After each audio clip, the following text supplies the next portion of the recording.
بسم اللہ الرحمن الرحیم، اللہم صلی علی سیدنا محمد وعلی آلہ سیدنا محمد بقدر حسنہ و جمالہ یا وارث حق وارث۔ ناظرین کرام، آج ہم حضرت ابراہیم ادھم رحمۃ اللہ علیہ کی کرامات کے بارے میں آپ کو بتائیں گے۔ آج کی ویڈیو میں ان کا تذکرہ کریں گے۔ کتاب حوالہ ہے اولیاء کرام کی کرامات۔ واقعہ ہے کہ حضرت ابراہیم ادھم رحمۃ اللہ علیہ ایک مرتبہ سمندری جہاز میں بیٹھے سفر کر رہے تھے کہ ایک کمبل آپ نے اپنے جسم مبارک پر لپیٹا ہوا تھا اور مراقبے کی حالت میں تھے۔ سفر شروع کیے ابھی تھوڑی دیر ہی ہوئی تھی کہ سخت طوفانی ہوائیں چلنا شروع ہو گئیں، یہاں تک کہ جہاز کے ڈوبنے کا خطرہ پیدا ہو گیا۔ جہاز میں تمام سوار مسافروں میں ہلچل مچ گئی، ہر طرف گھبراہٹ اور افرا تفرا پھیل گئی، مگر حضرت ابراہیم ادھم رحمۃ اللہ علیہ خاموش اور سکون و اطمینان سے تشریف فرما تھے۔ تمام مسافر آپ کی خدمت میں بھاگے ہوئے آئے اور آپ سے کہنے لگے کہ یہ کیسی عجیب بات ہے کہ ہم ہلاکت کے طوفان میں گھرے ہوئے ہیں، سخت طوفانی ہواؤں سے جہاز کے غرق ہونے کا خطرہ بڑھتا جا رہا ہے اور آپ اطمینان سے سو رہے ہیں۔ حضرت ابراہیم ادھم رحمۃ اللہ علیہ نے اپنا سر مراقبے سے اٹھایا اور فرمایا، اے اللہ، ہم نے تیری قدرت کاملہ کو دیکھ لیا ہے، اب اپنے فضل و کرم سے ہمیں معاف فرما۔ آپ نے یہ الفاظ ادا فرمائے تھے کہ اس وقت طوفانی ہوائیں چلنا بند ہو گئیں اور جہاز سکون کے ساتھ اپنی منزل کی طرف چلنا شروع ہو گیا۔ اسی طرح ایک اور واقعہ ہے کہ حضرت ابراہیم ادھم رحمۃ اللہ علیہ جب سلطنت چھوڑ کر اطاعت الہی میں مشغول ہو گئے تو حضرت کے ایک صاحبزادے نے آپ کو بے حد تلاش کیا۔ آخر ایک دفعہ دیکھا کہ حضرت دریا کے کنارے درخت کے سائے میں بیٹھے ہوئے ہیں اور اپنا خرقہ سی رہے ہیں۔ صاحبزادے نے سلام کے بعد عرض کیا، یہ کیسی زندگی آپ نے اختیار کر رکھی ہے اور اس تنہائی اور وحشت سے کیا حاصل ہوگا؟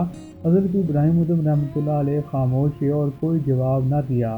جب شہزادے نے دیکھا کہ آپ خاموش ہوئے اور کوئی جواب نہ دیا تو اس نے غصے سے سوئی حضرت کے ہاتھ سے لے کر دریا میں پھینک دی اور کہا، یا تو آپ مجھے سوئی نکال کر دکھائیں یا پھر گھر چل کر سلطنت سنبھالیں۔ حضرت نے فرمایا، بیٹا، سوئی اب کس طرح نکل سکتی ہے؟ لیکن جب شہزادے کسی طرح راضی نہ ہوا تو حضرت نے مچھلیوں کو سوئی لانے کا حکم دیا۔ شہزادے نے دیکھا کہ مچھلیاں ہزاروں سوئیاں منہ میں لے کر حاضر ہو گئیں تو اس نے کہا، میں تو وہی سوئی چاہتا ہوں جو میں نے پھینکی ہے۔ اتنے میں ایک بہت بڑی مچھلی نے نمودار ہو کر کہا کہ میں اس سوئی کو حضرت خضر کے لیے بطور تبرک لے جا رہی تھی، حضرت کے احترام میں واپس لائی ہوں۔ شہزادہ اس واقعے سے بہت متاثر ہوا اور عرض کی کہ میں نے اللہ اور اس کے رسول صلی اللہ علیہ وسلم کی محبت میں حائل ہونے کی کوشش کی تھی، مجھے معاف کیجیے اور اپنے قدموں میں رہنے کی اجازت دیجیے۔ حضرت شیخ نے فرمایا، بیٹا، تم واپس جاؤ، جو اپنے پروردگار عالم کی یاد میں محو ہو اسے کسی چیز سے سروکار نہیں ہوتا۔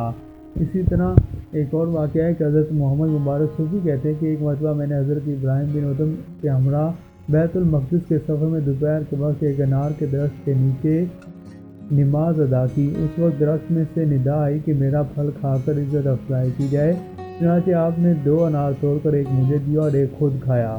لیکن اس وقت وہ درخت بھی چھوٹا تھا اور انار بھی کچھ تھے، مگر جب ہم بیت المقدس سے واپس آئے تو وہ بہت قداور ہو گیا تھا اور انار بھی بہت شیریں تھے اور سال میں 2 مرتبہ پھل دیتا تھا۔ اس کرامت کی بنا پر اس درخت کو رمان العابدین کے نام سے موسوم کر دیا گیا۔ اسی طرح ایک اور واقعہ ہے کہ حضرت ابراہیم بن ادھم رحمۃ اللہ علیہ فرماتے ہیں، میں ایک بکری چرانے والے کے پاس سے گزرا اور پوچھا، تمہارے پاس کچھ پانی یا دودھ ہے؟ اس نے کہا، جی ہاں، آپ کو دونوں میں سے کیا پسند ہے؟ میں نے کہا، پانی۔ اس نے فوراً پتھر کی سخت چٹان پر اپنا ڈنڈا مارا اور اس سے پانی جاری ہو گیا۔ میں نے جب اس پانی کو پیا تو وہ برف سے زیادہ ٹھنڈا اور شہد سے زیادہ میٹھا تھا۔ میں تعجب میں پڑ گیا۔ انہوں نے کہا، حیرت نہ کرو، جب بندہ اللہ تعالیٰ کی اطاعت کرتا ہے تو ہر شے اس کی اطاعت کرتی ہے۔ اسی طرح یہ خوبصورت کرامت بھی آپ نے حضرت ابراہیم ادھم رحمۃ اللہ علیہ کی خوبصورت کرامت آپ نے سنی ہے۔ اس طرح ایک اور واقعہ ہے کہ حضرت ابراہیم ادھم نے ایک روز جناب علی میں عرض کیا، الہی، جو عورت جنت میں میری رفیق ہوگی اسے مجھے دکھا دے۔